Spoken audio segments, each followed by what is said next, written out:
Welcome to AEIOU, a podcast about Austria. I'm Andrew, your host. In the last episode, we started to discuss the 1848 revolutions in Europe and how they began in Italy and quickly spread to France and thereafter across the continent. But we left aside the matter of how the revolutions also spread locally over the Italian peninsula, essentially bringing Italy's struggle for independence right to Austria's door. Important to understanding how the revolution spread in Italy is recognizing that part of what motivated the revolution in Sicily was the foreign nature of the Bourbon dynasty and the nationalistic character that the Sicilian revolutionaries therefore adopted. These revolutionaries flew the green, red, and white tricolor flag of Italian nationalism and therefore inspired other nationalist activists in the process. Key to the way in which the revolution broke out across Italy was the role of Pope Pius IX, who became Pope in 1846. Despite his never publicly expressing support for liberalism or Italian nationalism, it was widely suspected that the new Pope was sympathetic to both. There was even talk of the Pope being the eventual ruler of a united Italian state. It is important to bear in mind that in mid-19th century Europe, the Pope was not only the head of the Roman Catholic Church, and he was also a secular monarch over his own country called the Papal States, which included land in the current-day Italian regions of Catania, Lazio, Emilia-Romagna, Marche, and Umbria. Most importantly, the Papal States controlled the entirety of the city of Rome, which was its capital. If the Bourbons ruled Italy from Sicily to Naples and the Pope ruled it from Rome up to the northeast, the remainder of Italy was divided into 5 parts. There were the duchies of Parma, Modena, and Tuscany, the kingdom of Lombardy, Venetia, and the kingdom of Piedmont, Sardinia. As you might recall from a previous episode, Lombardy, Venetia was made part of the Austrian Empire at the Congress of Vienna. The Duchy of Tuscany was also a Habsburg possession, although it was ruled separately from the Austrian Empire and had different rules of succession. Similarly, since the Congress of Vienna, the Duchy of Modena was ruled separately from the empire by a cadet branch of the House of Habsburg. The Duchy of Parma had been a Habsburg possession ruled separately from the empire, but as noted in the last episode, since the death of Duchess Maria Louise, it had been ruled by the Bourbons, just like the Kingdom of the Two Sicilies. That left the Kingdom of Piedmont, Sardinia, with its capital at Turin. For more than 100 years, the kingdom had been ruled by the House of Savoy. In 1848, its king was Charles Albert. The initial success of the revolutionaries in Sicily, who were granted a constitution by King Ferdinand II but continued to press for the expulsion of the Bourbons, inspired similar revolutions on the Italian peninsula. In Piedmont, Sardinia, Tuscany, and the Papal States, constitutions were granted preemptively by the rulers to head off the revolutionaries and prevent open revolt. By March, cities in the Austrian imperial territory of Lombardy, Venetia were in revolt, specifically Venice in the northeast and Milan in the northwest. Violence broke out first in Milan, where in a matter of 5 days, insurgents were able to defeat the Austrian army garrisoned in Milan and led by Marshal Joseph Radetzky. Radetzky retreated from Milan and a provisional government was declared. 1 day later, King Charles Albert of Piedmont, Sardinia, seeing an opportunity to take up the banner of Italian unification and independence, declared war on Austria and invaded Lombardy, hoping to occupy Austrian territory outside the city of Milan. Charles Albert's army advanced quickly across northern Italy, finally being stopped at the end of April at the Adige River in the northeastern part of the peninsula. This left much of Veneto still under Austrian control. However, in the capital city of Veneto, that is Venice, a revolution similar to that in Milan had taken place as well, ejecting Habsburg rulers and establishing the Republic of San Marco. However, just as it appeared the Austrians might have to come to terms with Charles Albert and the forces of Sardinia-Piedmont, the Pope balked. He had been supporting Charles Albert's campaign thus far, including contributing thousands of troops from the Papal States, but he declared in May 1848 that he had to withdraw his support because he could not support a war between 2 Catholic states. The army of the Papal States ignored the Pope's call to stand down, however, and a general revolt broke out in Rome. The Pope fled to Gaeta, and a Roman Republic, allied with the other revolutionaries, was declared. Meanwhile, Austria won its first victory against Sardinia-Piedmont in early May. Soon King Ferdinand of the Two Sicilies followed the Pope's example and withdrew from the war against Austria. However, unlike the Pope, he did not flee Naples but stuck around to put down the revolution decisively in his own lands. By July, Austria began a counter-offensive, and by the beginning of August, Charles Albert's army was in retreat. Austria reoccupied Milan on August 4th and the rest of Lombardy on August 9th. The revolutionaries in Milan resisted but were crushed. In honor of Austria's victory over Sardinia-Piedmont, the musician Johann Strauss composed the famous Radetzky March.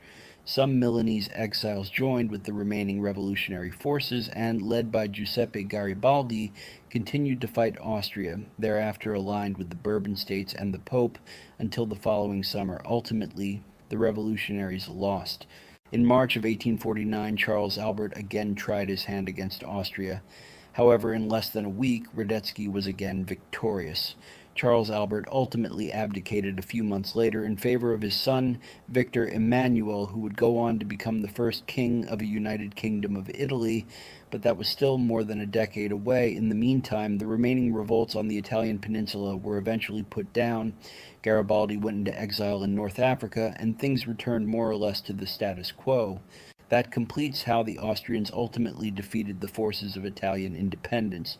However, despite the complexity and length of this war, it was the lesser conflict that Austria faced during the revolutions of 1848.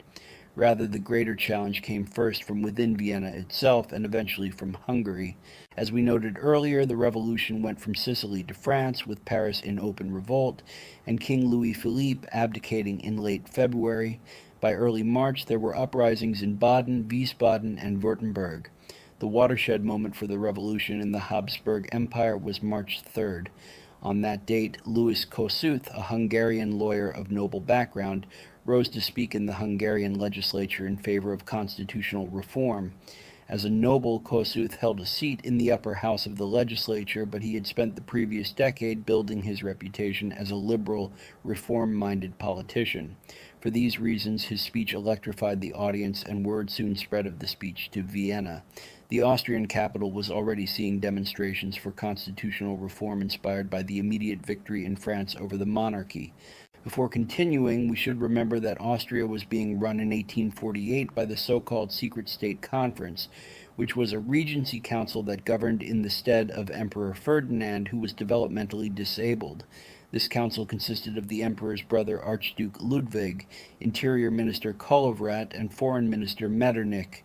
Metternich was also chancellor and thus the head of government. It was these three men who would be tasked with answering the calls for constitution reform. Although the month of March 1848 began with Kossuth's speech in the Hungarian legislature and demonstrations in Vienna, it took 10 days for Metternich to respond. By the time he did, the crowds in Vienna had grown angry and were circulating their own petitions to make demands of the government. Metternich's response was to deploy the army among the crowds to retain order. But when the troops fired on the crowds, the situation became explosive. Archduke Ludwig asked for Metternich's resignation, and Metternich conceded, ultimately fleeing the city and eventually the country.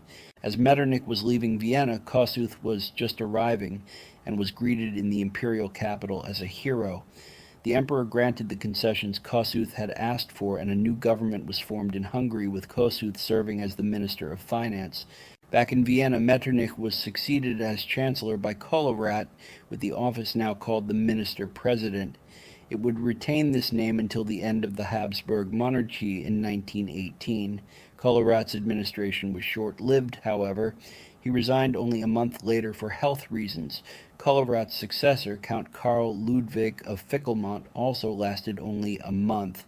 Baron Franz von Pillersdorf, who managed to hold on to office for 2 full months, lasted long enough to grant a new constitution. This constitution, called the Pillersdorf Constitution, conceded many of the reforms demanded by the crowds in Vienna. However, the Pillersdorf Constitution disappeared along with Pillersdorf himself. Instead, in reaction to the Pillersdorf Constitution, elections were called for a new imperial diet, which excluded Hungary since Hungary now had its own, more powerful legislature. The imperial diet would be tasked with improving upon the Pillersdorf Constitution. The election was held in June and the new legislators seated in July, whereupon they began the work of a new constitution. Meanwhile, as we discussed earlier in this episode, Italian nationalists had invaded Austrian lands in northern Italy. In addition to this pressure on Vienna from the south, there was also pressure being exerted from the north based on the revolutionary activity that had broken out across German-speaking Europe. Talks were underway for the creation of a newly expanded German confederation to be seated at Frankfurt. Elections were held for this new assembly on May 1st, and it convened for the first time a couple of weeks later. Among the questions it sought to answer was what political form a more greatly empowered German Union would take. Perhaps more important was the question of who would lead it. As already established, Austria and Prussia, already rivals, would be the two most likely candidates. But before that issue could be settled, Vienna faced more difficulties. The creation of the Frankfurt Parliament and a revitalized German nationalism raised the fears of Slavic-speaking populations in Bohemia, Silesia, and Galicia. These groups ultimately began demanding their own greater autonomy and constitutional reforms that would recognize their rights. In addition, a pan-Slavic Congress was convened in Prague in June, adding to the forces pulling on Vienna. Things in the capital city were delicate. For his own safety, the emperor had retreated to an estate in Moravia to wait out the instability. We'll stop here for this episode and pick up next time with the counter-revolution. Thanks for listening.